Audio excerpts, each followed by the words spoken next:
मेला दिलों का आता है, एक बार आके चला जाता है।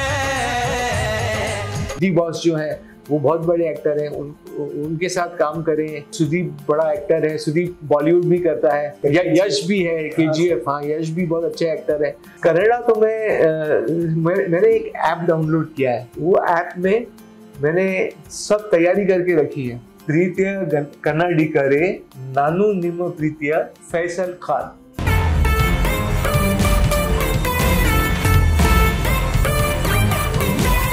ಕನ್ನಡ ಚಿತ್ರರಂಗದಲ್ಲಿ ನಟಿಸಬೇಕು ಅನ್ನೋ ಆಸೆ ಇದೆ, ನಾನು ಕೂಡ ಕನ್ನಡಕ್ಕೆ ಬರ್ತೇನೆ।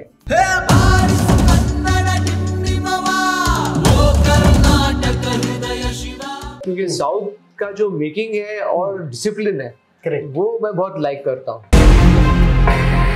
और पैशन फॉर वर्क का साउथ का जो है वो अलग ही लेवल का है। और अभी जो प्रूव ही कर दिया हम लोग ने कि बॉलीवुड फिल्में नहीं चल रही थी लेकिन साउथ का बोलबाला था। और साउथ के डायरेक्टर्स बहुत टेक्निकली बहुत अच्छे होते हैं।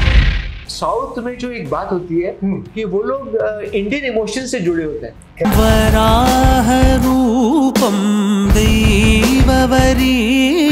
बॉलीवुड थोड़ा ज्यादा वेस्टर्नाइज हो गया है, हर चीज वेस्टर्न की तरफ जा रहा है।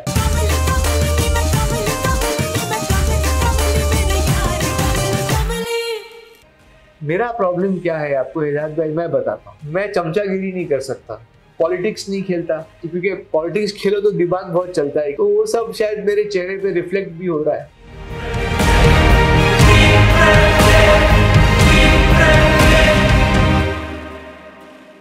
चापलूसी करूं, चमचागिरी करूं, खुशामद करूं, तो इसकी वजह से भी मेरा ड्रॉबैक है, इसकी वजह से मैं थोड़ा पीछे रह गया हूं।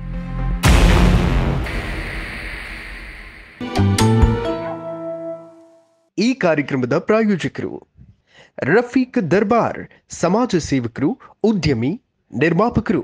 ಸಹ ಪ್ರಾಯೋಜಕರು ಬಿ ಸುರೇಶ್ ಗೌಡ, ತುಮಕೂರು ಗ್ರಾಮಾಂತರ ಶಾಸಕರು. ಉದಯ್ ಬಿ ಗರುಡಾಚಾರ್, ಚಿಕ್ಕಪೇಟೆ ವಿಧಾನಸಭಾ ಕ್ಷೇತ್ರದ ಶಾಸಕರು. ನಿಸ್ವಾರ್ಥ ಸೇವೆಯೇ ಭಗವಂತನ ಸೇವೆ. ಲಗ್ಗೆರೆ ನಾರಾಯಣ ಸ್ವಾಮಿ, ಸದಾ ನಿಮ್ಮ ಸೇವೆಯಲ್ಲಿ. ನಮಸ್ಕಾರ ವೀಕ್ಷಕರೇ, ನೀವು ನೋಡ್ತಾ ಇದ್ದೀರಾ ಹೆಲೋ ಇದು ಸಿನೆಬೀಟ್ಸ್. ನಾನು ಸೈಯದ್ ಹಿದಾಯತ್. ಇವತ್ತು ಮುಂಬೈಯಲ್ಲಿ ನಾನು ಕೂತ್ಕೊಂಡಿದ್ದೀನಿ. ನನ್ನ ಜೊತೆ ಎಕ್ಸಾಕ್ಟ್ ಆಗಿ ಕೂತಿರುವಂತಹದ್ದು ಒಬ್ಬ ಅದ್ಭುತ ನಟ, ಒಬ್ಬ ಅದ್ಭುತ ಕಲಾವಿದ. ಈ ಕಲಾವಿದನನ್ನ ನೋಡಿದ ತಕ್ಷಣ ಹೌದು ಇವರ ಮುಖ ಚೆಹರೆ ಇನ್ನೊಬ್ಬರ ಜೊತೆ ಮ್ಯಾಚ್ ಆಗೋ ರೀತಿಯಲ್ಲಿ ಇದೆಯಲ್ಲ ಅಂತ ನಿಮ್ಗೆ ಅನ್ಸಬಹುದು. ಸೊ ನಮ್ಮ ಜೊತೆ ಕೂತಿರುವಂಥದ್ದು ಬೇರೆ ಯಾರು ಅಲ್ಲ, ಫೈಸಲ್ ಖಾನ್ ಅವರು, ಬಾಲಿವುಡ್ ನ ನಟ. ಸೊ ಬನ್ನಿ ಕಾರ್ಯಕ್ರಮಕ್ಕೆ ಸ್ವಾಗತವನ್ನ ಕೋರೋಣ. Sir welcome to our show. नमस्ते नमस्ते हिदायत भाई, नमस्ते। आपको समझ में आया सर मैं क्या कह रहा था? नहीं समझ में नहीं आई, तो आप बहुत फास्ट बोल दिया आपने। Oh my God. और वैसे भी मैं समझता नहीं हूँ। हाँ सर, ಓಕೆ. ನೋಡಿ ವೀಕ್ಷಕರೇ, ನೀವು ಮೇಲಾ ಚಿತ್ರದಲ್ಲಿ ನೋಡಿರ್ತೀರಿ. ಮೇಲಾ ತುಂಬಾ ಇಷ್ಟಪಟ್ಟಿರ್ತಾರೆ ನಮ್ಮ ಕನ್ನಡಿಗರು. ಖಯಾಮತ್ ಸೆ ಖಯಾಮತ್ ಅನ್ನುವಂಥ ಚಿತ್ರದಲ್ಲಿ ಅಬ್ಬಾ ಎಷ್ಟು ಅದ್ಭುತ ಚಿತ್ರಗಳು, ಒಂದಕ್ಕಿಂತ ಒಂದು ಅದ್ಭುತ ಚಿತ್ರ.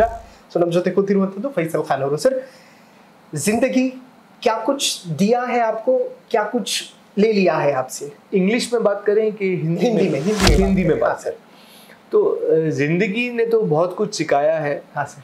और बचपन में बहुत कुछ, हमारे डैडी भी प्रोड्यूसर थे, अंकल डायरेक्टर थे, तो इसी लाइन में हमने आँख खोली और कदम रखा। ट्रेनिंग भी ली as an actor, as assistant director हमने ज्वाइन किया। क़यामत से क़यामत तक आप बोल रहे थे, तो उसमें हमने असिस्टेंट की तरह पे तौर पे ज्वाइन किया था, फिल्म इंडस्ट्री को सीखने, जानने, समझने। ओके। तो वो पहली पिक्चर थी एज असिस्टेंट डायरेक्टर। उसमें एक छोटा रोल भी कर दिया हम लोग ने थोड़ा, तो मस्ती मजाक के लिए। हाँ हाँ। तो उस टाइम तो सोचा भी नहीं था कि एक्टिंग में आएंगे, लेकिन एज ए डायरेक्टर हम लोग ज्यादा ध्यान दे रहे थे। फिर मैंने डैडी के साथ तुम मेरे हो मैं भी असिस्टेंट डायरेक्टरशिप किया। फिर जो जीता वही सिकंदर में फिर से मैंने असिस्टेंट डायरेक्टरशिप किया। तो 3 पिक्चर हो गई। तो फिर उसके बाद एक्टिंग की तरफ ध्यान दिया। तो डैडी ने मुझे लॉन्च किया था मधोश में। ओके। तो मधोश पहली पिक्चर थी हमारी, जो 1994 में रिलीज हुई थी। तो वहां से सफर शुरू हुआ। सर, आपने एक फौजी का कैरेक्टर किया था जी, वो हमेशा हम लोगों के दिलों में यादगार बन के रहेगा। मतलब आपको कौन सा कैरेक्टर आपका बहुत अच्छा लगता है? ये मेरा ये कैरेक्टर मुझे बहुत अच्छा लगा, ऐसे कुछ रहता है ना? देखिए मेला में डायरेक्टर भी बहुत अच्छे थे, धर्मेश दर्शन, और प्रोजेक्ट भी बहुत बड़ा था। आमिर के साथ शेयर करना था स्क्रीन, और अलग अलग बड़े बड़े एक्टर्स थे, जॉनी लीवर साहब थे, सब बड़े बड़े एक्टर्स, तो उसमें एक चैलेंज था। और क्योंकि मेरी पहली पिक्चर मधोश थोड़ी फ्लॉप हो गई थी, तो मैं भी ज्यादा प्रूव करना चाह रहा था, तो मैंने थिएटर भी ज्वाइन किया उसके बाद, और लाइव थिएटर शोज किया, कुछ प्लेस किए। उसके बाद मेला आई। तो मेला में क्योंकि कुछ एक्सपीरियंस मिल गया था, अनुभव आ गया था, तो उसकी वजह से मेला का परफॉर्मेंस आ पाया, और मेरी पहचान जो भी है आज मेला की वजह से ही है। तो मेला सबसे बड़ी पिक्चर थी मेरी, और उसमें मजा भी बहुत आया, बहुत सीखने मिला डायरेक्टर के साथ। धर्मेश दर्शन बहुत अच्छे डायरेक्टर हैं, उनसे बहुत सीखने मिला, तो ये सब बहुत अच्छा एक्सपीरियंस रहा। ओके सर, आप इतने हैंडसम हो, मतलब कैसे मेंटेन करते हो सर?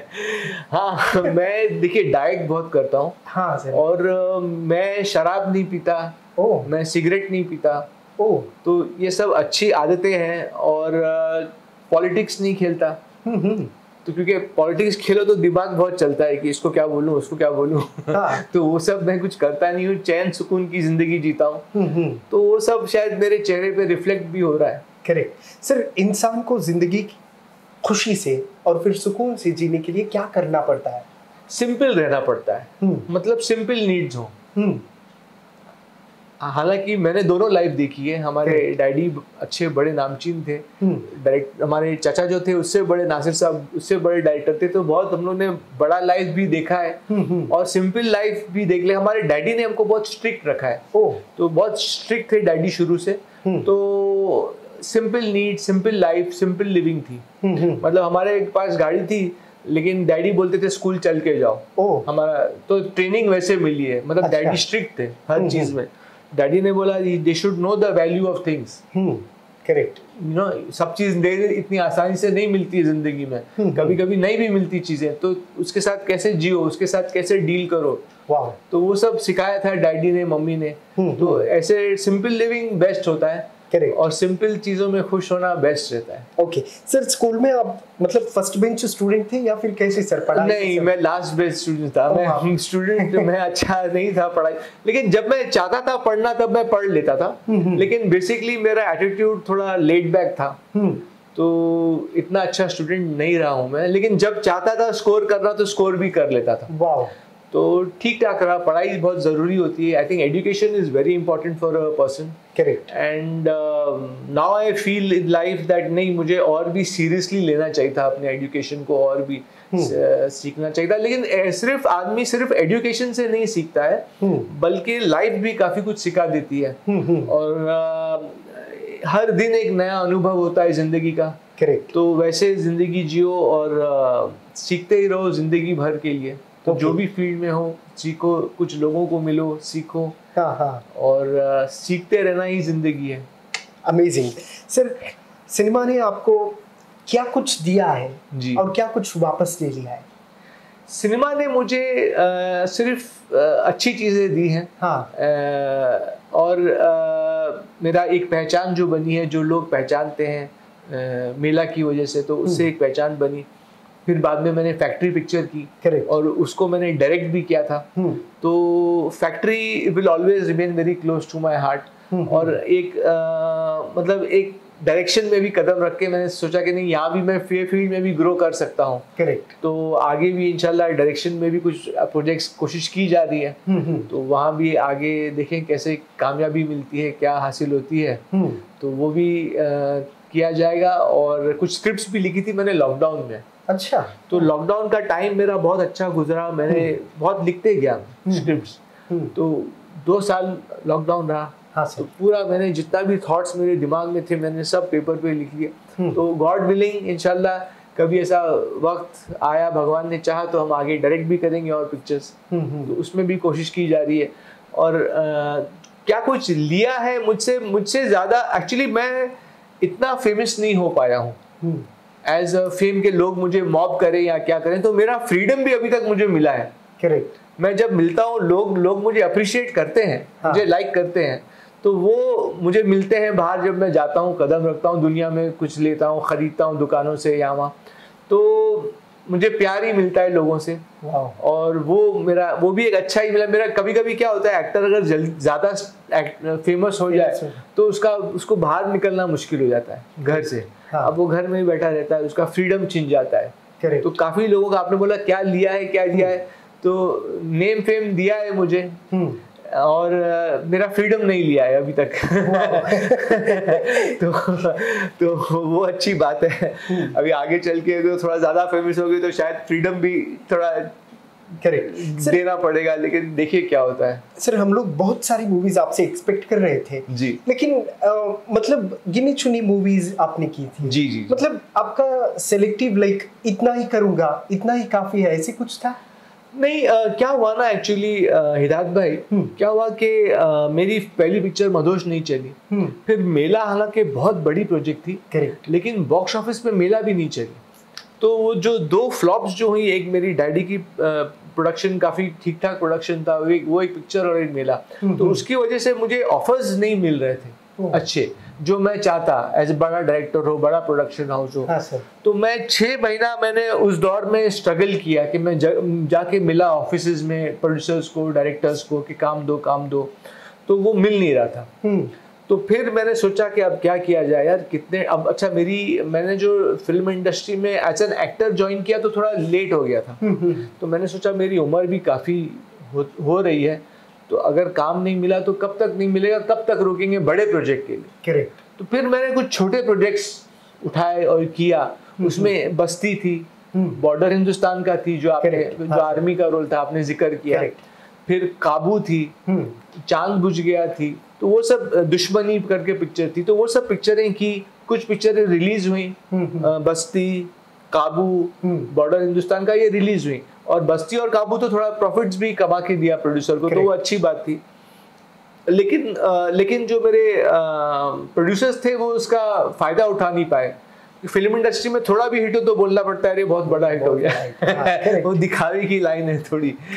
तो वो मेरे प्रोड्यूसर्स ने किया नहीं, तो इसलिए फिर वो मालूम भी नहीं पड़ा। खाली जो फिल्म के लोग हैं उनको पता है कि हाँ काबू और बस्ती हिट फिल्म्स थी और थोड़ा कमा के दिया, ज्यादा नहीं लेकिन एक प्रॉफिटेबल फिल्म्स थी। करेक्ट। हालांकि मेरी मधोश और मेला जो बड़ी फिल्म थी वो नहीं चली, तो फिर 1-2 प्रोजेक्ट रुक भी गए, क्योंकि मेरी फॉल्ट की वजह से नहीं, प्रोड्यूसर के फॉल्ट की वजह से।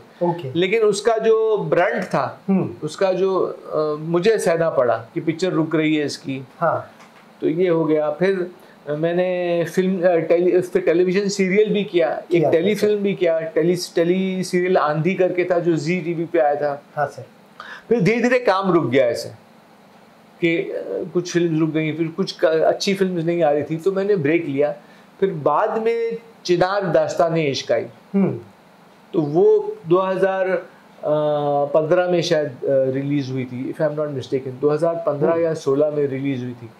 तो काफ़ी गैप के बाद फिल्म आई मिली, तो वो भी किया मैंने, क्योंकि उसमें कश्मीरी का रोल था। करेक्ट। तो उसमें जो डायरेक्टर थे वो चांद बुझ गया के डायरेक्टर थे, उन्होंने बोला नहीं आप ही शूट होंगे, कश्मीरी का रोल है, फेयर चाहिए, लाइट आइज चाहिए, तो वो सब मेरी रिक्वायरमेंट्स फिट हो रही थी, फिजिकल रिक्वायरमेंट्स, तो वो पिक्चर की। फिर एक पिक्चर मेरी बन के रेडी है हिदायत भाई, डेंजर अहेड।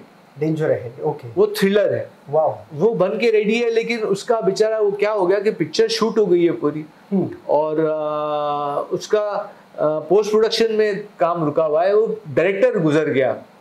तो अब वो यंग डायरेक्टर था, लेकिन उसका भी नाम फैसल था, फैसल सैफ। अब वो गुजर गए, अब वो कौन करे, उनका असिस्टेंट देखिए कोशिश कर रहा है कि कैसे कुछ पैसा इकट्ठा करके वो पिक्चर कंप्लीट की जाए या रिलीज की जाए, तो वो देखिए कब रिलीज होती है। उसके बाद में क्या हुआ, मेरे पास फैक्ट्री आ गई, फैक्ट्री, हाँ, जो फैक्ट्री पिक्चर आई, तो उसमें मैंने एक्टिंग भी की, डायरेक्शन भी किया, गाना भी गाया। मैंने बोला अभी मेरी उम्र हो रही है, अभी मैं पूरा मुक्का मार देता हूँ।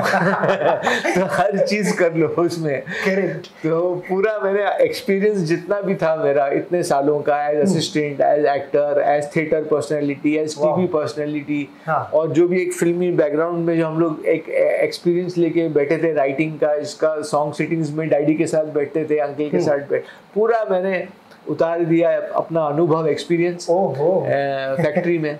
और फैक्ट्री हालांकि क्या हुआ कि उसको हम लोग रिलीज थोड़ा रुक के करते तो ज्यादा अच्छा होता, क्योंकि जस्ट लॉकडाउन खत्म हुआ और हम लोग ने रिलीज कर दिया, तो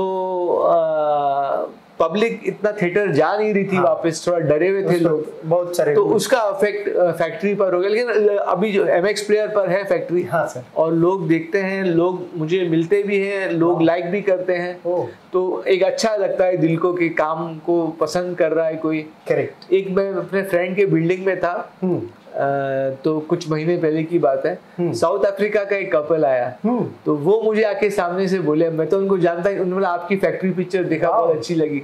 हाँ। तो बहुत दिल को खुशी हुई थी। ऐसे लोग आते हैं, बोलते हैं, या मेरे इंस्टाग्राम पे लोग लाइक करते हैं, फैक्ट्री के बारे में बोलते हैं, तो एक दिल को खुशी होती है कि नहीं हम भी कर सकते हैं। करेक्ट। और इसलिए हिम्मत भी बनी है कि आगे और डायरेक्शन में इंशाल्लाह उतरेंगे। वाह, अमेजिंग।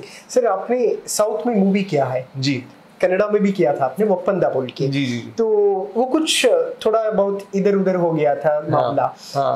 और भी प्रोजेक्ट्स करना चाहेंगे आप साउथ में? हाँ, साउथ में, कनाडा में, साउथ लैंग्वेजेस में मैं बहुत प्रोजेक्ट करना चाहूंगा, क्योंकि साउथ का जो मेकिंग है और डिसिप्लिन है, वो मैं बहुत लाइक करता हूँ। और पैशन फॉर वर्क का साउथ का जो है वो अलग ही लेवल का है। और अभी जो प्रूव ही कर दिया उन लोग ने कि बॉलीवुड फिल्में नहीं चल रही थी, लेकिन साउथ का बोलबाला था।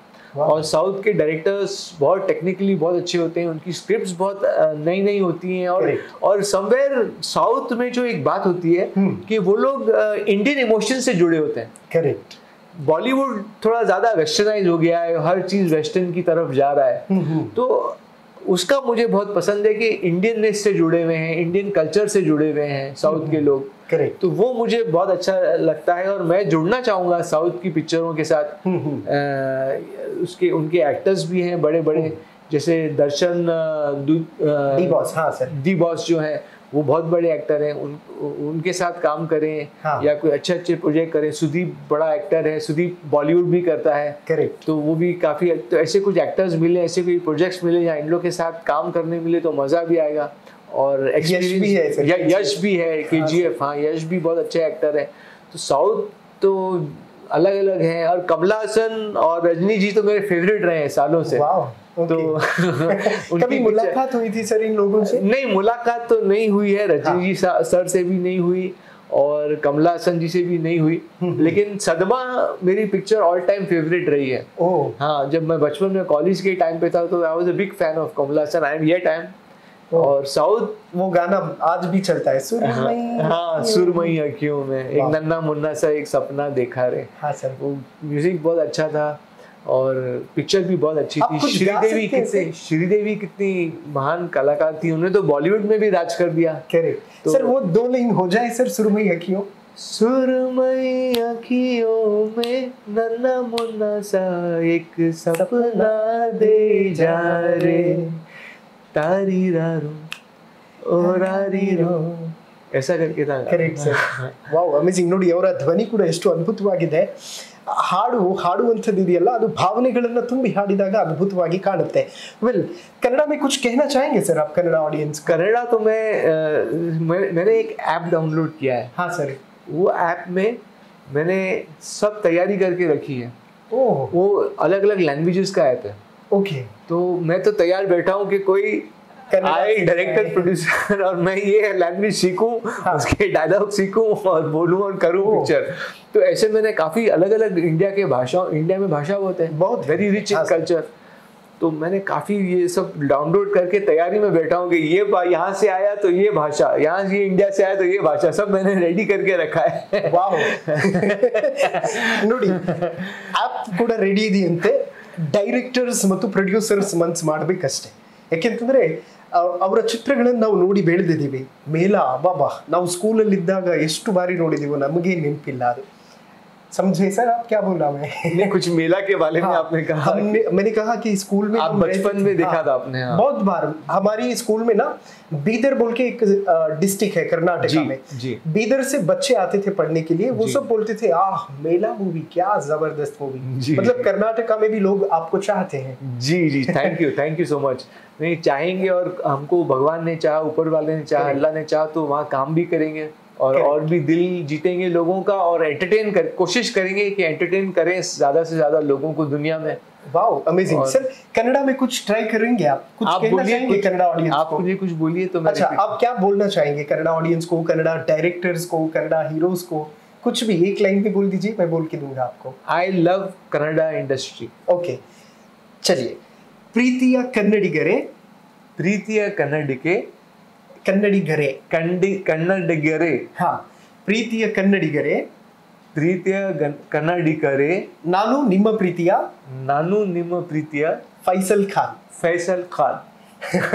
ಕನ್ನಡ ಚಿತ್ರರಂಗದಲ್ಲಿ ಕನ್ನಡ ಚಿತ್ರರಂಗದಲ್ಲಿ ನಟಿಸಬೇಕು ಅಂತ ನಟಿ ನಟಿಸಬೇಕು ನಟಿಸಬೇಕು ಅನ್ನೋ ಆಸೆ ಇದೆ. ಅನ್ನೋ ಆಸೆ ಇದೆ. ನಾನು ಕೂಡ ಕನ್ನಡಕ್ಕೆ ಬರ್ತೇನೆ. ಬರ್ತೇನೆ. वाओ, इसका मतलब है मुझे भी कन्नड़ा फिल्म में काम करने की ख्वाहिश है. मैं जरूर आऊंगा कन्नड़ा करने के लिए. इंशाल्लाह जरूर. ओके सर, मतलब बहुत सारी फिल्में आपकी देखी है हमने. जी. मुझे बहुत सारे लोग टेक्स्ट कर रहे थे कि और एक बार मेला की तरह कुछ जोर शोर हो जाए. हाँ. ऐसे कुछ हो सकता है? अभी मैंने 2 फिल्में साइन की हैं. हाँ सर. तो 2 फिल्में, एक स्विंग करके है, उसका टाइटल है स्विंग. ओके. स्विंग, और स्विंग बन रही है, एक बांग्लादेशी डायरेक्टर है, तो बांग्ला और हिंदी में बन रही है. ओके. तो अली जुल्फिकर जैदी हैं डायरेक्टर, तो उनके साथ काम, मुझे थोड़ी बांग्ला भी सीखनी पड़ेगी, तो वो भी किया जाएगा. और बहुत ही अच्छी कहानी है उनकी, तो वो जल्दी शुरू हो रही है. ओके. और एक दूसरी पिक्चर है जो एक डायरेक्टर है हैदराबाद के, श्रीनिवास जी. हाँ. तो उनके साथ भी वो एक हिंदी प्रोजेक्ट डायरेक्ट कर रहे हैं. ओके. तो उनके साथ भी काम करने का मौका, साइन हो गई है पिक्चर, तो वो अक्टूबर में समझिए 10-12 तारीख के करीब वो भी स्टार्ट हो जाएगी. तो ये 2 प्रोजेक्ट्स अभी हमारे फ्यूचर के हैं. और मेरा प्रॉब्लम क्या है आपको हिदायत भाई, मैं बताता हूँ. मैं प्रोजेक्ट तो करना चाहता हूँ, लेकिन मैं चमचागिरी नहीं कर सकता. हाँ. और ना मैं कहीं पॉलिटिक्स में हूँ. हाँ. तो अब जो इंडस्ट्री ऐसे ही चलती है तो ये सब मैं करता नहीं हूँ. हाँ, काम बहुत डिसिप्लिन से करूँगा, लेकिन ये सब मेरे में है नहीं. ये सब बातें किसी के मैं चापलूसी करूँ, चमचागिरी करूँ, खुशामद करूँ, तो इसकी वजह से भी मेरा ड्रॉबैक है. इसकी वजह से मैं थोड़ा पीछे रह गया हूँ. हाँ सर. लेकिन मैं काम बहुत दिल से करता हूँ. तो देखिए, अभी काम मिले तो इंशाल्लाह किया जाए, अलग अलग लैंग्वेजेस में. और सर, लोगों का दिल जीता. मेरा और एक सवाल था, जिंदगी में आपने कभी भी तकलीफें नहीं देखी? तकलीफें देखी है. हाँ. तकलीफ तो हर इंसान देखता है. हर इंसान का जो लाइफ है वो कभी ऐसे नहीं होता. हाँ. वो कभी ऊपर जाता है, कभी नीचे जाता है, कभी थोड़ा ऊपर, कभी थोड़ा नीचे, कभी बहुत ऊपर, कभी बहुत नीचे. तो वो सब लाइफ में इंसान को फेस करना चाहिए. और लाइफ, जिंदगी उसी का नाम है कि या तो अप्स आए या डाउन्स आए.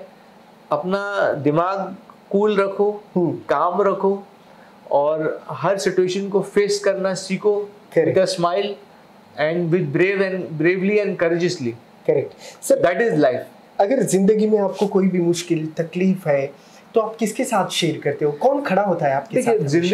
जिंदगी में कुछ दोस्त हैं, मेरी जिंदगी में खास दोस्त हैं, तो उनसे मैं शेयर करता हूँ, उनसे उनकी राय भी लेता हूँ, उनसे सलाह लेता हूँ, उनकी एडवाइस लेता हूँ. लेकिन मैं सबसे ज्यादा मैं गॉड को मानता हूँ. ओके. तो मेरा फेथ ऊपर वाले में बहुत है, चाहे वो आप भगवान कहिए, गॉड कहिए, जीसस कहिए, अल्लाह कहिए. तो मैं ऊपर वाले को इतना मानता हूँ कि मेरी हर प्रॉब्लम वो सॉल्व कर देता है. हमेशा वो खड़ा रहता है. तो वो ऊपर वाले के साथ रहो, वो सब सही हो जाएगा लाइफ में. That's my belief and I live by that.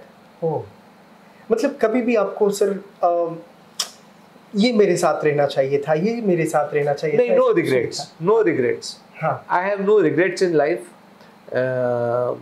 ये साथ रहना चाहिए, मतलब जैसे कि क्या आप बोल रहे हैं, जैसे कि मतलब ये वक्त में मेरे दोस्त साथ रहे, ये वक्त में मेरे स्कूल के फ्रेंड्स साथ रहे, ये खुशी का स्कूल के फ्रेंड्स तो जिंदगी में पीछे छूट जाते हैं. अभी ग्रुप बना है तो सब साथ में चैट करते हैं ग्रुप में. ओके. लेकिन आज व्हाट्सएप की वजह से पूरी दुनिया एक दूसरे के टच में आ गई है, तो वो अच्छी बात है. लेकिन I feel that you should have a connect with God, and God is the one who will carry you through all your burdens and through all your test of fires. तो बस सच्चे दिल से, ऑनेस्टी से इबादत करो, नमाज पढ़ो। मैं नमाज पढ़ता हूँ क्योंकि मैं एक मुस्लिम फैमिली में जन्मा हूँ, तो नमाज पढ़ता हूँ। लेकिन I respect all religions. Correct. मैं और सिर्फ बोलने से नहीं, मैं दिल से करता हूँ। तो मैं मंदिर में भी हाथ जोड़ के खड़ा होता हूँ, चर्च में भी जाता हूँ। और एक्टर का तो कोई मजहब होना ही नहीं चाहिए। Humanity is my religion, I feel. Wow. I sincerely feel that to be a good human being is difficult, and one should try and be a good human being and spread love with each other and make this world a better place to live in. Correct. Wow sir, आपके thoughts बहुत amazing है। मुझे लगता है कि आपको और भी काम करना चाहिए साउथ में, क्योंकि साउथ में बहुत पसंद करते हैं आपको, टू बी फ्रैंक। जी जी। आप वहाँ एक राउंड जाके आइए। कभी गया था सर आपने बैंगलोर? नहीं, बहुत कम जाता हूँ। शूटिंग के दौरान जाता था, लेकिन अब काफी साल से मैं गया नहीं गए सर। हाँ। कब आएंगे सर बेंगलुरु? आप बुलाइए तब आएंगे। 100% आएंगे। Okay. और आएंगे, आपको भी याद करेंगे, वहाँ मिलेंगे। देखिए कुछ प्रोजेक्ट्स भी बन रहे हैं। करेक्ट। साउथ में भी शूटिंग हो सकती है। हाँ सर। तो सर आप बुक्स वगैरह ज्यादा पढ़ते हो सर? बुक्स मैंने अभी पढ़ना शुरू किया है। और मैंने कुछ बुक्स इकट्ठा की है, क्योंकि बुक रीडिंग भी बहुत टाइम लगता है। तो अब मैं क्या चाहता हूँ कि कुछ वक्त में बुक्स में भी दूं, ताकि उससे नॉलेज बहुत बढ़ती है। करेक्ट। तो बुक्स भी मैंने खरीदी हैं। कुछ बुक्स ऐसी हैं कि कुछ काम के रिलेटेड हैं, लेकिन कुछ बुक्स स्पिरिचुअल बुक्स हैं। करेक्ट। तो वो सब भी मैंने वो सब मैं पढ़ रहा हूँ आजकल। धीरे धीरे टाइम लगता है, लेकिन पढ़ते हैं। और काम में भी टाइम देना पड़ता है, क्योंकि रोजी रोटी भी कमानी है। हाँ। तो उसमें भी वक्त देना पड़ता है। एक्टिंग के अलावा और क्या कुछ करते हो सर? नहीं, एक्टिंग और डायरेक्शन। हाँ। अब डायरेक्शन जब संभाला, तो डायरेक्शन तो इतना वास्ट फील्ड है कि कहानी के कंसेप्शन से, इंसेप्शन से, करेक्ट, जब वो बीज बोया जाता है तब से लेके जब तक फसल कट नहीं जाती तो वो डायरेक्शन चलते रहता है। डायरेक्शन तो और सबको पूरा यूनिट को लाना है। पहले एक आदमी का विजन होता है, फिर वो राइटर को इन्वॉल्व करो, तो फिर धीरे धीरे एक पूरी स्क्रिप्ट तैयार करो। करेक्ट। फिर वो एक्टर्स को सुनाओ। हाँ। फिर एक्टर्स अगर माने, फिर प्रोड्यूसर्स को लॉक करो, प्रोड्यूसर को सुनाओ कि ये एक्टर है।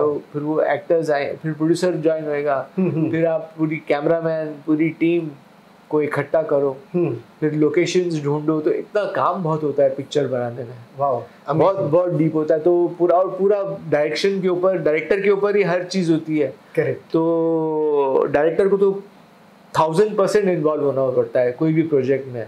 करेक्ट। अलग अलग कैरेक्टर्स को कहानी सुनाओ, कॉस्ट्यूम चुनो, प्रॉपर्टीज देखो। पूरा बहुत चलता है। तो उसमें भी इन्वॉल्व है। हाँ। कुछ प्रोजेक्ट्स के मैंने बजट्स भी निकाले हैं।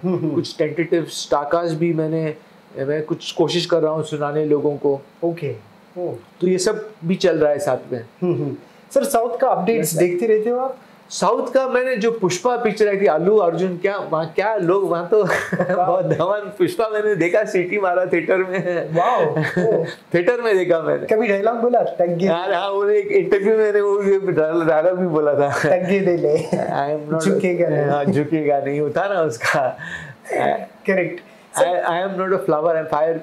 वो भी एक अच्छा था डायलॉग। हाँ, फायर है मैं पुष्पा। हाँ, फायर है मैं पुष्पा। ವಾವ್, ನೋಡಿ ತೆಲುಗು, ಕನ್ನಡ, ತಮಿಳ್, ಮಲಯಾಳಂ ಎಲ್ಲಾ ಚಿತ್ರಗಳನ್ನು ನೋಡ್ತಾ ಇರಂತೆ। ಒಂದು ಚಿತ್ರ ಅಲ್ಲ, ಎಲ್ಲಾ ಭಾಷೆಗಳನ್ನು ಕೂಡ।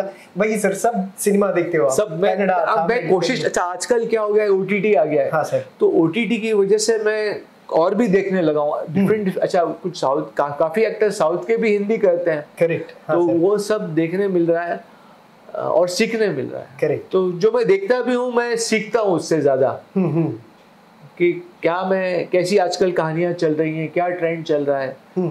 तो वो सब भी सीखने मिलता है। अमेजिंग। तो वो पूरा जर्नी चल रही है लाइफ की। I am enjoying life. Wow. I am learning every day with every moment. बस मजा आ रहा है। वाओ, हमेशा ऐसे खुश रहिए सर, मुस्कुराते रहिए, क्योंकि आपकी हंसी बड़ी प्यारी है। जी, थैंक यू। वेल सर, क्या कहना चाहेंगे प्रोग्राम के थ्रू? लोगों को, कन्नड़ा ऑडियंस को? कन्नड़ा ऑडियंस को मैं कहूँगा कि just be happy in life and don't hurt anyone. Watch films, be entertained, watch good films and learn good things from films and from human beings and from life. Wow, amazing sir. हम आप और Aamir sir को और एक बार वो बड़े पर्दे पे देखना चाहते हैं. मेला तो अमेजिंग रही, और भी दूसरी फिल्म्स आए आप. मेला एक्चुअली बॉक्स ऑफिस पे नहीं चली, लेकिन इंटीरियर्स में बहुत देखी गई. इंटीरियर्स में बहुत चली, और हर घर में, हर स्टेट में लोग चाहते हैं मुझे, पहचानते हैं मुझे मेला की वजह से. करेक्ट, हर घर में. जी, मैं वही बोलता हूँ सर. मतलब नॉर्थ की मूवीज साउथ के लोगों पर इन्फ्लुएंस करना बहुत कम होता है, लेकिन आपकी मेला ने बहुत इन्फ्लुएंस किया है वहाँ जी. जी नहीं, वो थैंक्स टू गॉड, ऊपर वाले की शुक्रगुजार हूँ मैं. आप कोई लाइन गाना चाहते हैं? मेला दिलों का आता है, मेला दिलों का आता है एक बार, आके चला जाता है. ವಾವ್, ನೋಡಿ ಒಂದು ಅದ್ಭುತವಾದಂತಹ ಹಾಡು, ಅದ್ಭುತವಾದಂತಹ ಚಿತ್ರ. ಆ ಚಿತ್ರದ ಬಗ್ಗೆ ಹೇಳೋದಕ್ಕೆ ಪದಪುಂಜಗಳು ಸಾಕಾಗೋದಿಲ್ಲ. ಅಮೀರ್ ಖಾನ್ ಅವರು ಮತ್ತು ಫೈಜಲ್ ಖಾನ್ ಸರ್ ಇಬ್ರು ಕೂಡ ಅಣ್ಣ ತಮ್ಮಂದ್ರು. ಇಷ್ಟು ಅಂದ್ರೆ ಕನ್ನಡ ಚಿತ್ರರಂಗದ ಬಗ್ಗೆ ಸೆಳೆತ ಜಾಸ್ತಿ ಇದೆ ಅವ್ರಿಗೆ. कन्नड़ ಚಿತ್ರಗಳಲ್ಲಿ ಅವಕಾಶ ಸಿಗಲಿ ಅನ್ನುವಂಥದ್ದು ನಮ್ಮ ಆಶಯ ಕೂಡ. Sir, thank you so much. बहुत खुशी हुई आपसे बातचीत करके. कन्नड़ जरूर करना, कन्नड़ मूवी जरूर मिलेगा, गॉड विलिंग. ನೋಡಿದ್ರಲ್ಲ ವೀಕ್ಷಕರೇ, ಇದಿಷ್ಟು ಹೆಲೋ ಇದು ಸಿನೆ ಬೀಟ್ಸ್ ನ ವಿಶೇಷ ಕಾರ್ಯಕ್ರಮ. ನೋಡ್ತಾ ಇರಿ ಹೆಲೋ ಇದು ಸಿನೆ ಬೀಟ್ಸ್. ಸೈನಿಂಗ್ ಆಫ್ ಮುಂಬೈಯಿಂದ ಕ್ಯಾಮ್ರಾ ಪರ್ಸನ್ ನಜರ್ ಜೊತೆ ಸೈಯದ್ ಹಿದಾಯತ್.